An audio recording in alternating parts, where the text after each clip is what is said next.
아멘. 호세아 5장 1절에서 15절까지 말씀입니다.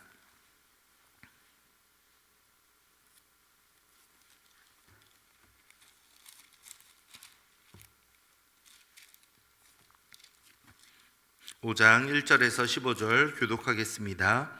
제사장들아 이를 들으라. 이스라엘 족속들아 깨달으라. 왕족들아 귀를 기울이라. 너희에게 심판이 있나니 너희가 미스바에 대하여 올무가 되며 다볼 위에 친 그물이 됨이라.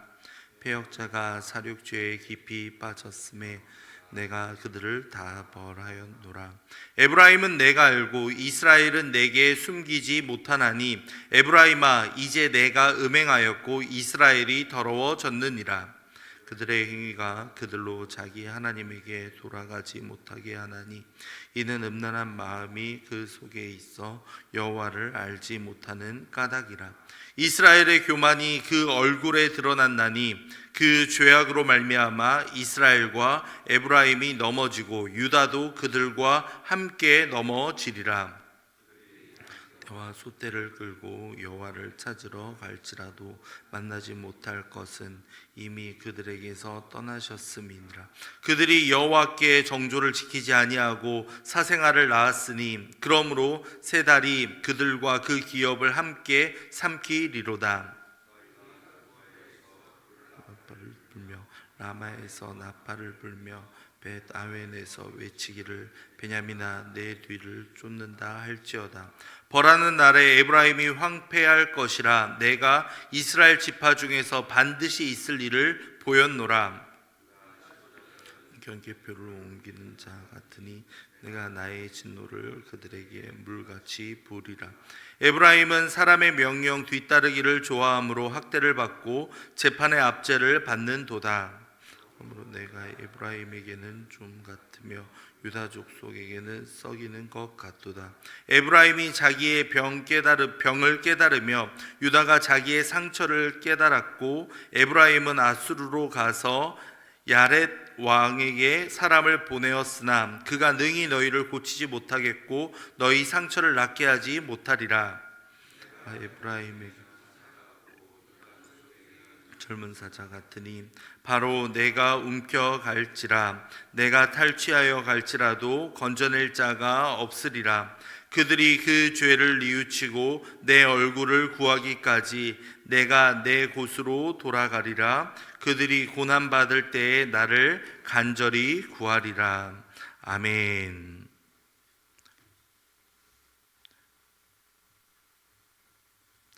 오늘 말씀을 통해서는 이스라엘 백성과 유다 백성 모두에게 임한 하나님의 그 심판과 멸망에 대해서 우리에게 알려주고 있습니다. 그 원인은 어제도 살펴보았던 것처럼 바로 우상 숭배였습니다.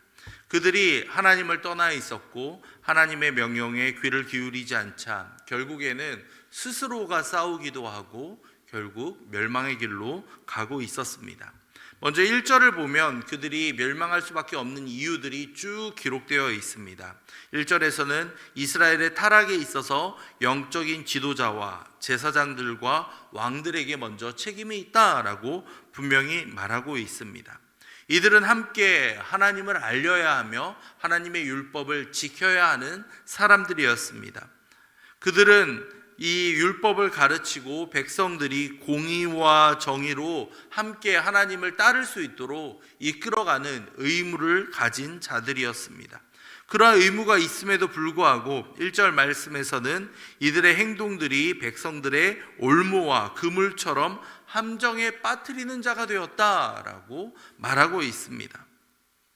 무너져가는 공동체의 특징이 있다면 바로 그들의 지도자에서부터 모든 백성들까지 그들의 속해 있는 모든 이들이 함께 이렇게 타락했다라는 것을 우리는 발견할 수 있습니다. 특별히 지명이 두 곳이 기록되어 있는데요. 바로 미스바와 다볼이라는 지역입니다. 이 지역은 사사기를 보면 종교적으로 중요한 의미를 가진 장소들이었습니다. 먼저 미스바는 입다와 관련된 기념적인 장소로 알려져 있고요. 다볼은 사사 바락이 시스라군을 물리쳐 승리한 장소였습니다. 미스바다, 다볼이다라고 하면 이렇게 이스라엘 역사에 있어서도 하나님의 특별한 구원의 손길이 임하였던 장소였습니다. 그런데 이곳이 어떻게 됩니까? 우상 숭배의 중심지로 전락해 버리고 말았던 겁니다. 지도자들의 모습, 그리고 그뿐만 아니라 이들의 구체적인 잘못들이 4절과 5절에 기록되어 있습니다. 한 번 더 읽겠습니다. 4절과 5절입니다. 그들의 행위가 그들로 자기 하나님에게 돌아가지 못하게 하나니 이는 음란한 마음이 그 속에 있어 하나님을 알지 못하는 까닭이라. 이스라엘의 교만이 그 얼굴에 드러났나니 그 죄악으로 말미암아 이스라엘과 에브라임이 넘어지고 유다도 그들과 함께 넘어지리라. 아멘. 무엇에 대해서 이야기하고 있습니까? 4절에서는 하나님에 대한 무지, 음란함과 하나님에 대한 무지가 그들을 바로 하나님으로부터 멀어지게 만들었다. 그리고 교만에 기인한 죄악이 이들을 또한 타락시켰다라고 분명히 말하고 있습니다. 4절에 나오는 것처럼 먼저 하나님께서는 그 지도자들을 책망하신 다음에 그들에게 있어서 가장 문제가 바로 하나님을 제대로 알지 못한 것이다 라고 분명히 지적하는 겁니다. 마음이 더러운 그들이 돌이키고 싶어도 하나님에 대해서 알지 못하다 보니 주께 돌아갈 수가 없는 겁니다. 하나님이 무엇을 기뻐하시고 무엇을 싫어하시며 무엇을 금하셨고 무엇을 허락하셨는지 이들은 말씀을 통해서 깨닫고 가르쳐야 했지만 그것이 우상 숭배에 젖어 있고 하나님에 대해서 알지 못하다 보니 그 방법조차 놓쳐버리고 말았던 겁니다. 하나님이 어떠한 분이시며 하나님이 어떠한 것을 원하시며 우리가 창조된 목적과 방향을 잃어버리면 이와 같이 하나님을 알 수 없고 타락해버리고 마는 겁니다. 5절에서는 교만에 대해서 이야기하고 있습니다. 우상 숭배하는 이스라엘의 얼굴에 교만이 드러났다라고 이야기하고 있습니다. 교만에서 비롯된 죄가 우상 숭배를 뜻하는 것이다 라고 경고하고 있는 겁니다. 본래 인간은 어떠한 존재입니까? 하나님을 믿고 하나님을 의지해야 되는 연약한 존재입니다. 그런데 교만이 싹트다 보니 하나님의 자리에 다른 무언가, 우상이 바로 자리를 잡아버리고 만 겁니다. 하나님이 없어도, 하나님이 꼭 아니어도 다른 방법이 있다. 이러한 교만한 생각들이 싹트다 보니 이들이 이와 같이 타락해 버렸던 겁니다. 이 결과에 대해서 14절은 이렇게 이야기합니다. 내가 에브라임에게는 사자 같고 유다 족속에게는 젊은 사자 같으니 바로 내가 움켜 갈지라. 내가 탈취하여 갈지라도 견뎌낼 자가 없으리라. 그 하나님을 알지 못하고 우상 숭배에 빠져 있으며 교만의 대가가 결국에는 멸망이다라고 분명히 이야기하고 있습니다. 8절에서 15절을 보면 북이스라엘의 멸망 직전에 벌어졌던 북이스라엘과 남유다의 전쟁에 대한 언급이 기록되어 있는 겁니다.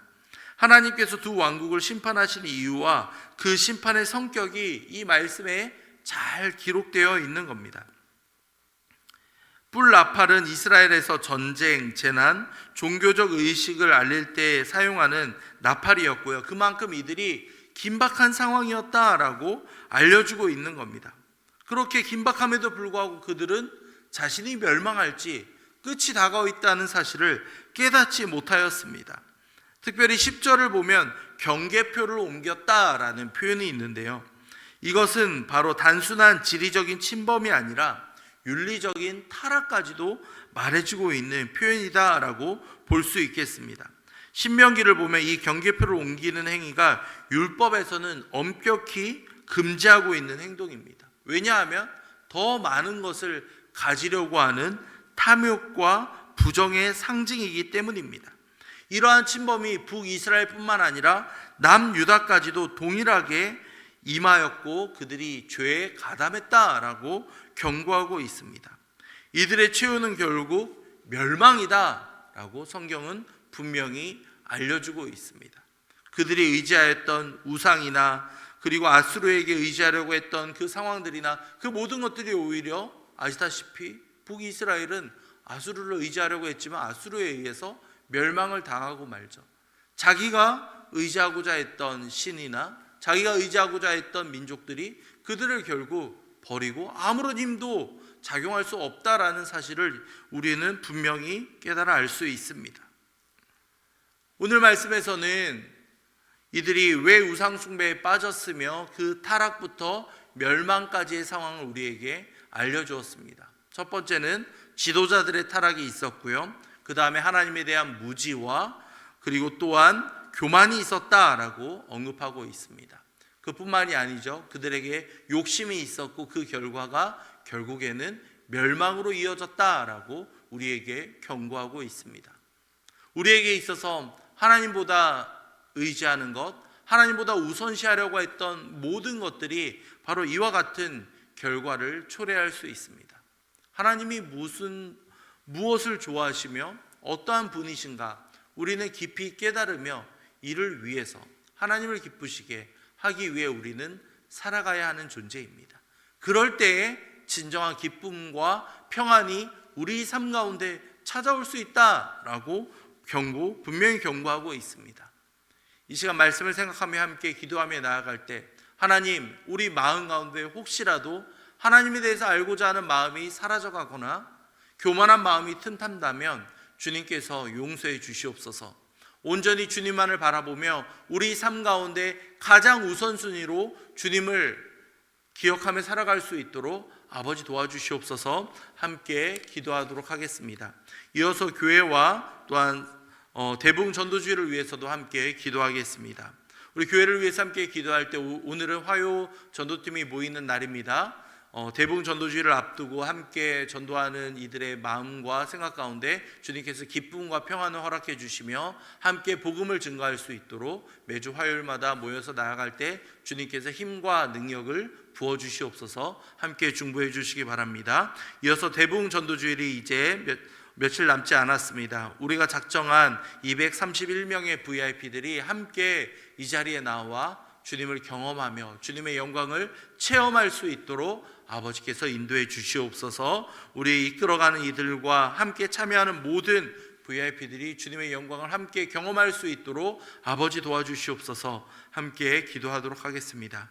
마지막으로 우리 담임 목사님을 위해 기도하겠습니다. 우리 목사님 날마다 강건하게 붙잡아 주시며 성령 충만함을 더하여 주시옵소서. 맡겨진 목회 사역을 잘 감당할 수 있도록 주님께서 힘과 지혜를 부어 주시옵소서. 우리 목사님을 위해 기도하신 이후에 각자 가지고 오신 기도 제목으로 기도하고 돌아가겠습니다. 기도하겠습니다. 사랑과 자비가 넘치